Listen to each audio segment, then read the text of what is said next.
Um, I want to just tell you that Alameda County, they are unbelievable. They have an 8-hour training program for their new members.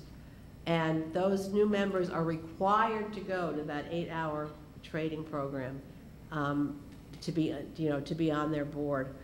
Now, you might not want to do that, but you might want to say, okay, let's do every 2 years or whenever we get new members, if we got 3 new members, do a 3-hour training program to bring them up to speed.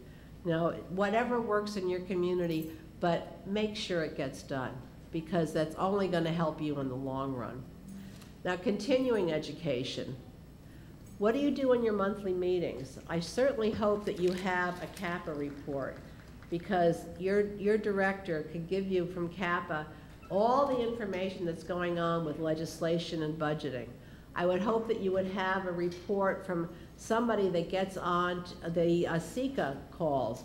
We have monthly calls, and that somebody, and Karen Kiesler comes on, a lobbyist. She's CAPA's lobbyist now. She used to be UDW's lobbyist, but very knowledgeable. She'll give you all the up-to-date information on legislation, on litigation, on on budgeting, and you should be getting at your advisory committee a report on that to keep you current with what's going on.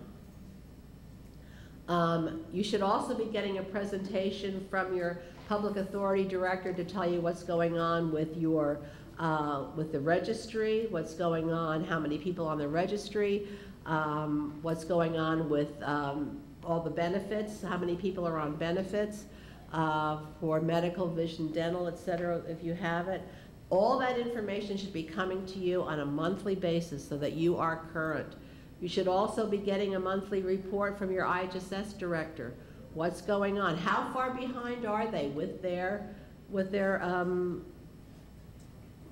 the word? Coming out to do an assessment and reassessments. How far? What's the current information on that? How many social workers are there? How many intakes are they doing each month? How long a wait is it on the telephone calls that are coming in? All that kind of information, and give you an opportunity to ask them questions. Fraud unit, another big, huge thing.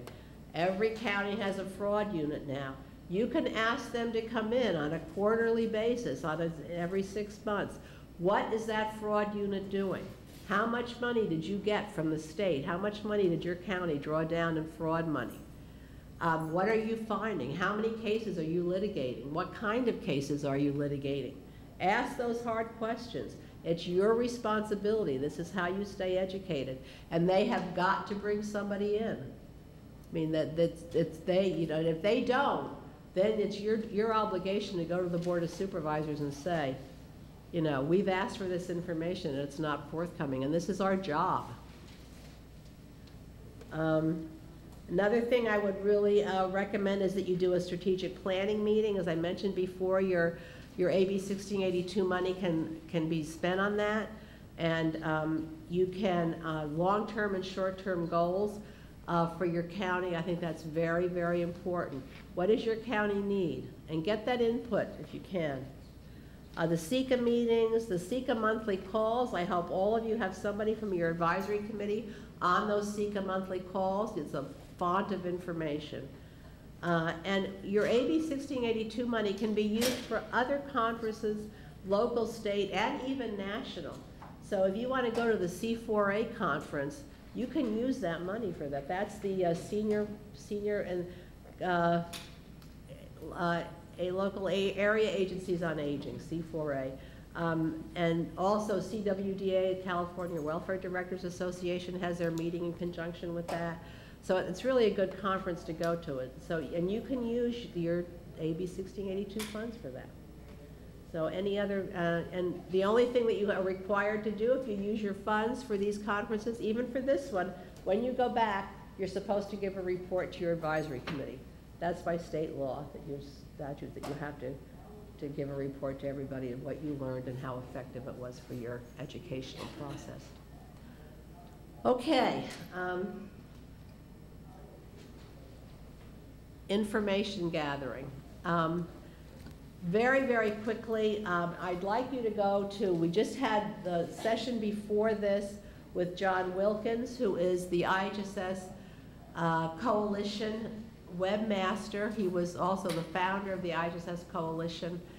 If you go to ihsscoalition.org, I don't know how many of you were in that session, you were before, but that is an excellent source of information, electronic information, and it'll keep you way current. You can go there and get information on all the bills that are pending, on the budget information. You could get information on the litigation process.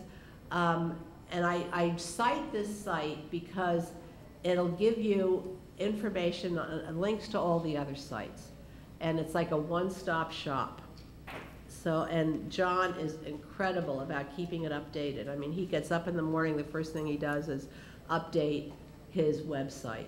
So instead of having to go to a whole bunch of them, I really recommend you go to ihsscoalition.org, check it out, and you'll find it incredibly helpful. Okay, that was all I was going to cover in this particular session.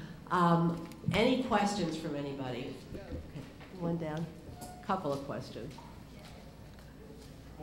David's coming with the mic. We're almost done, Amy, believe it or not.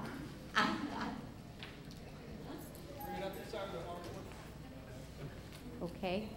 Hi, Janie. I've got a question on revitalizing your board. When you realize that because of the way things have been done in the past, and you know in El Dorado County we're working very hard to change how things have been done in the past. I mean, I'm here, that's huge. How do you gently encourage people to leave the board that either don't have the ability or the really don't want to participate, but I don't know why they come, because we don't even do cookies, but they're, you know, certainly if it's attendance issues where, you know, I'm writing those letters and we're creating positions, but we just, you know, we have a lot of non-participation, and we have a lot of still county influence on filling seats with people that they know aren't going to participate. That's a two-pronged issue.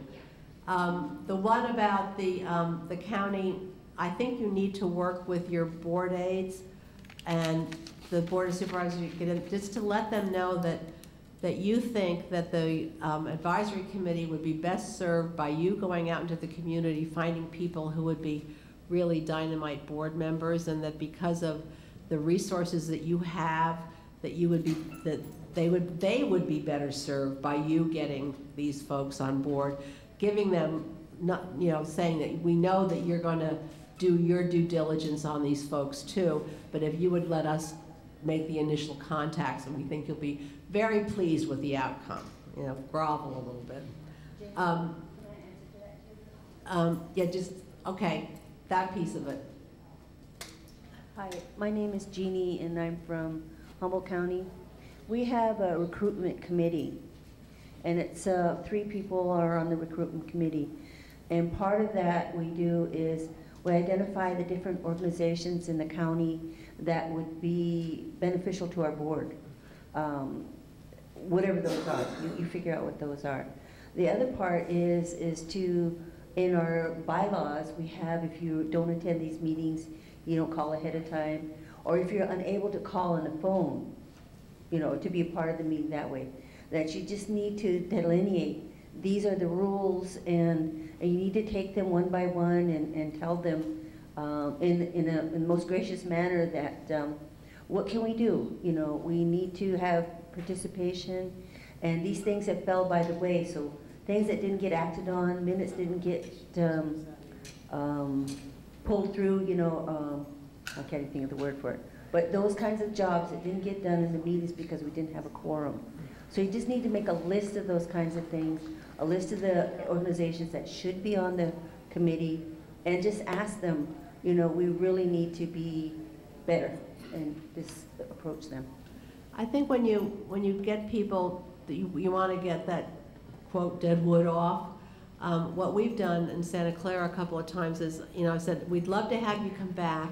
We want your participation, but we know that it's difficult for you and this is not your cup of tea.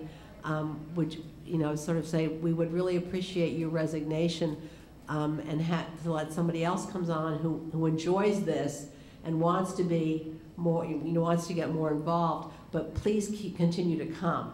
I mean, I always say to folks, we'll come, we'll give you the lunch, and we'd love to have you come back, but we know that you're not, this is not your cup of tea, and there might be somebody else who might be a little bit more effective. So as graciously as you can, but lay it on the line that they are not obviously thinking that this is something that they love to do. And push the advocacy piece, the educational piece. And then a lot of people don't like doing that at all. And say, our expectation is more than I think you're willing to give us. Okay. Hi, Janie, quick question. On the SECA handbook, are you going to send it out by PDF so we can? Yeah, it'll be on available online. Well, that's a good question. Time? Okay. The handbook, when we get it done, will it be ready online? I think we might be able to give you a disc, but we are not going to be putting it out there because we want this to be, if you're a SECA member, we want you to have it. Okay. As a SECA member, but we don't want the general public. I mean, you've got to have something. For being a SECA member, we'd like you to have a product. Course. So if we made a request, we could probably get all. Yeah, we'll give it to you as a disc, okay, for great. sure. And then one other brief question. On the SECA meeting notes, I mean, you have a 10 o'clock meeting. That's not always easy to attend. I do attend some. Oh, you mean the conference calls? The conference calls. Are you going to put, are there minutes that come out on this so we can report yes, on? and they are posted. Okay, great. And I think Amy's a little bit behind. She does those. But, and if you want to get them individually, ask her, and she can get them to you. Okay. Okay, thank you very much, everybody. I think we need to vacate the room for lunch.